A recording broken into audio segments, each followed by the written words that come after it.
Hello students, आज हम पढ़ेंगे 9th क्लास की साइंस की तीसरी वर्कशीट जिसका टॉपिक है कोशिका। बच्चों, पिछली वर्कशीट में हमने जाना था कि कोशिका क्या है और एक कोशिकीय जीव और बहुकोशिकीय जीव हमारी पृथ्वी पर पाए जाते हैं।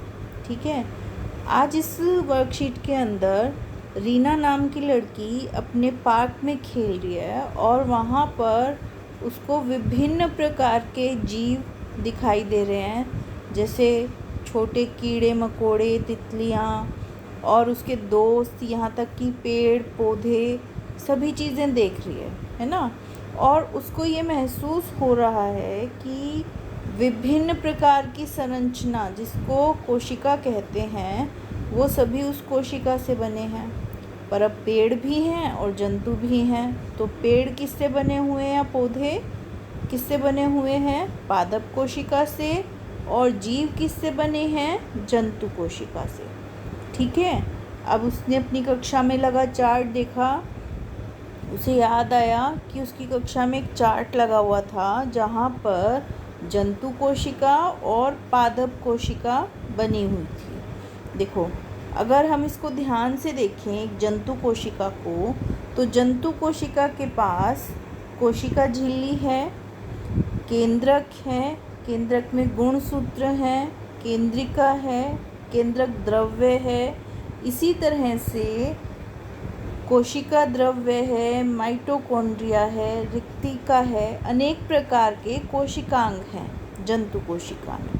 इसी तरह से पादप कोशिका के अंदर कोशिका भित्ति है, हरित लवक यानी कि क्लोरोप्लास्ट है, और अनेक प्रकार के कोशिकांग हैं। अब यहाँ अगर एक चीज़ ध्यान से देखो, हमने शुरू में दो बातें की पादप कोशिका में, कोशिका भित्ति और हरित लवक। क्या जंतु कोशिका में ये दोनों चीज़ें थी? नहीं थी। क्यों? क्योंकि कोशिका भित्ति पौधों को बचाती है। पौधे कैसे हैं? बाहर खड़े रहते हैं, है ना। अगर बारिश आए, धूप आए या ठंड हो तो वो अपने आप को नहीं बचा सकते, तो इसलिए कोशिका भित्ति है जो उनकी बचने में मदद करती है। इसी तरह से हरित लवक यानी कि क्लोरोप्लास्ट, जिनके अंदर क्लोरोफिल है, वो भोजन बनाने में मदद करेंगे। ठीक है बच्चों, तो अब हम देखते हैं पादप कोशिका और जंतु कोशिका में अंतर। दो अंतर हमने अभी जाने कि पादप कोशिका में कोशिका भित्ति है, जंतु कोशिका में कोशिका भित्ति नहीं है। हरित लवक है, जंतु कोशिका में हरित लवक नहीं है। पादप कोशिका में सेंट्रोसोम नहीं है, जबकि जंतु कोशिका में है। और एक फ़र्क बहुत साफ दिखाई देगा हमें कि रिक्तिकाएं पादप कोशिका में बहुत बड़ी हैं और संख्या में कम हैं, क्योंकि उनके अंदर वायु है ना, जो कोशिका को सीधा रखने में काम आती है। जबकि जंतु कोशिका में रिक्तिकाएं छोटी होती हैं और संख्या में ज़्यादा होती हैं। इसी तरह से केंद्रक परिधि की ओर हो सकता है और अधिकांश जंतु कोशिकाओं में केंद्रक बीच में होता है।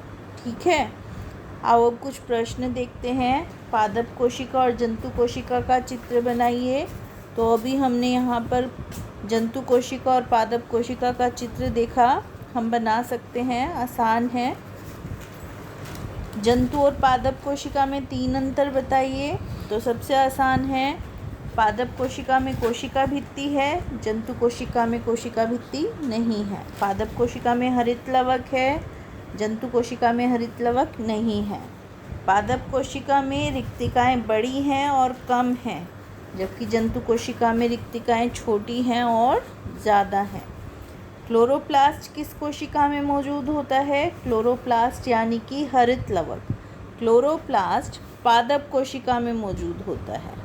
ठीक है बच्चों, तो ये थी हमारी आज की वर्कशीट। आई होप आपको समझ आई होगी और अब आप इसको आसानी से कर पाओगे।